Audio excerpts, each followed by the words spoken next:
அஸ்ஸலாமு அலைக்கும் வரஹ்மத்துல்லாஹி தஆலா வபரகாத்து. பெருநாள் என்று சொன்னாலே மிகப்பெரிய உள்ளத்தில் ஒரு மகிழ்ச்சி ஏற்பட்டு விடுகிறது. அல்லாஹு தாலா நாம் வைத்த நோன்புகளை கபூல் செய்து இந்த பெருநாட்களை அல்லாஹு தாலா நமக்கு மகிழ்ச்சி அளிப்பதாக, ஏழைகளுக்கும் மகிழ்ச்சியை தரக்கூடியதாக ஆக்கி அமைப்பானாக. ஆமீன்.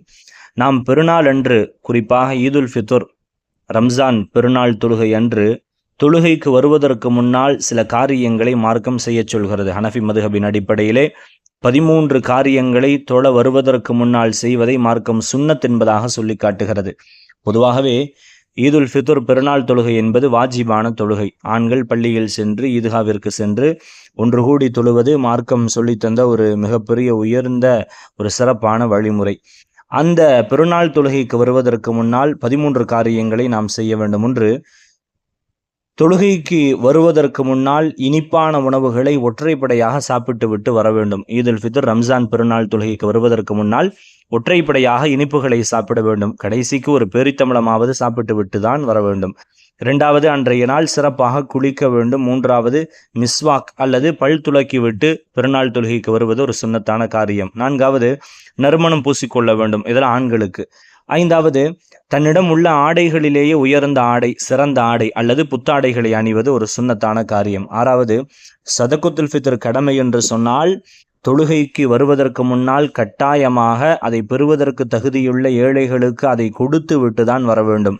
சில நேரங்களில் தவிர்க்க முடியாத காரணத்தினால் தப்பிவிடுகிறது, கொடுப்பதற்கான சூழல் அமையவில்லை என்றால் தொழுது முடித்த பிறகு உடனே கொடுக்க வேண்டும். அந்த தாமதிப்பதை கூட மார்க்கம் மக்ரூஹ் என்பதாக தெளிவாகவே சொல்லி காட்டுகிறது. ஏழாவது, மகிழ்ச்சி சந்தோஷத்தை முடிந்தவரை பெருநாள் என்று வெளிப்படுத்த வேண்டும். அது பல வகையில் வெளிப்படுத்தலாம். சில நேரங்களில் குழந்தைகளுக்கு நோன்பு காசு என்ற மகிழ்ச்சியை வெளிப்படுத்தும் விதமாக அவர்களுக்கு மகிழ்ச்சியை ஏற்படுத்த குழந்தைகளுக்கு கொடுப்பதும், குழந்தைகளுக்கு இடையிலே உணவுகளை வாங்கி பரிமாறுவதும், எப்படியெல்லாம் குழந்தைகளுக்கும் குடும்பங்களுக்கும் இடையில், இஸ்லாமியர்களுக்கும் இடையிலே மகிழ்ச்சியை ஏற்படுத்த முடியுமோ அந்த எல்லா விதத்திலும் மகிழ்ச்சியை வெளிப்படுத்த வேண்டும். எட்டாவது, சக்திக்குட்பட்ட அளவிலே தான தர்மங்களை அதிகப்படுத்த வேண்டும். அதிகமான தான தர்மங்களை கொடுக்க வேண்டும். ஒன்பதாவது, அதிகாலையில் நேரமாக எழ வேண்டும். பத்தாவது, பெருநாள் தொழுகையை நிறைவேற்றுவதற்கு ஈதுகாக்கு விரைந்து செல்ல வேண்டும். அதாவது ஈதுகாவில் தொழுவது ஆக சிறந்தது. ஈதுகாவின் சூழல் இல்லாதவர்கள் தங்களுடைய பள்ளியில் தொழுது கொள்வதை மார்க்கம் அனுமதிக்கிறது. தங்களுடைய பள்ளிக்கு செல்வதற்கு அவர்கள் விரைவை ஏற்படுத்த வேண்டும். கொஞ்சம் விரைவாக பள்ளிக்கு செல்ல வேண்டும். 11வது, மஹல்லா பள்ளிவாசலில் அன்றைய ஃபஜ்ரை தொழுவதும் ஒரு சுன்னத்தான காரியம். 12வது, ஈதுகாவிற்கு அல்லது பள்ளிக்கு பெருநாள் தொழுக செல்லும் பொழுது நடந்து செல்வது ஒரு சுன்னத்தான காரியம். 13வது, எந்த வழியில் செல்கிறோமோ அதற்கு மாற்றமாக வேறு வழியில் தொழுதுவிட்டு வர வேண்டும். தொழுகைக்கு போகும்போது ஒரு வழியில் போகணும், தொழுது விட்டு வரும் பொழுது வேறு வழியில் வர வேண்டும். இந்த 13 காரியங்களையும் தொழுகைக்கு நாம் செல்லக்கூடிய சூழலிலே தொழுகைக்கு முன்னால் செய்வதை சுன்னத்தான காரியம் என்று ஹனஃபி மதுஹபின் அடிப்படையில் இமாம்கள் தெளிவாக சொல்லி காட்டுகிறார்கள். இந்த பெருநாள் தொழுகைக்கு செல்லும் பொழுது, அதாவது ஈதுல் ஃபித்ர் ரம்ஜான் பெருநாள் தொழுகைக்கு செல்லும் பொழுது சாப்பிட்டு விட்டு செல்வதுதான் மார்க்கம் கற்றுத்தந்தது. அது ஈதுல் அல்ஹா பக்ரீத்தாக இருந்தால் தொழுது விட்டு வந்து சாப்பிடுவதுதான் நல்லது என்று மார்க்கம் சொல்கிறது. இந்த பெருநாள் தொழுகைக்கு முன்னால் நஃபிலை தொழலாமா என்று கேட்டால் எந்த நஃபில் தொழுகையும் தொழக்கூடாது, தொழுவது மக்ரூஹ்.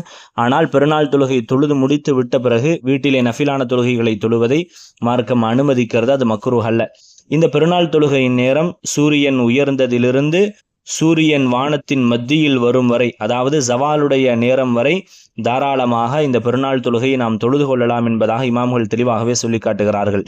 இந்த பெருநாள் தொழுகைக்கு வரும் பொழுது தக்பீரை மெதுவாக சொல்லிவிட்டு நாம் நடந்து வர வேண்டும் என்று இமாம்கள் சொல்வார்கள். அதாவது ஈதுல் ஃபித்ர் ரம்ஜான் பெருநாள் தொழுகைக்கு வரும் பொழுது தக்பீரை மெதுவாக சொல்லிக்கொண்டும், பக்ரீத் பெருநாள் தொழுகைக்கு வரும் பொழுது தக்பீரை சப்தமாக சொல்லிக்கொண்டும் வர வேண்டும் என்றெல்லாம் இமாம்கள் சொல்வார்களாக. இந்த சூழல்களை எல்லாம் கடைபிடித்து நம்முடைய பெருநாட்களை நாம் கடக்கும் பொழுது சுன்னத்தான காரியங்களை எல்லாம் பேணி நம்முடைய பெருநாட்களை நாம் கடந்தவர்களாக அல்லாஹுவிடத்தில் அங்கீகரிக்கப்படுவோம். அல்லாஹு தாலா பெருநாட்களை மகிழ்ச்சியானதாக ஆக்குவானாக. சுன்னத்தான காரியங்களையும் பேணி நடக்கும் நல்ல நசீபை நிரப்பமாக தந்தருள் புரிவானாக. அஸ்ஸலாமு அலைக்கும் வரஹ்மத்துல்லாஹி தஆலா வபரகாத்துஹு.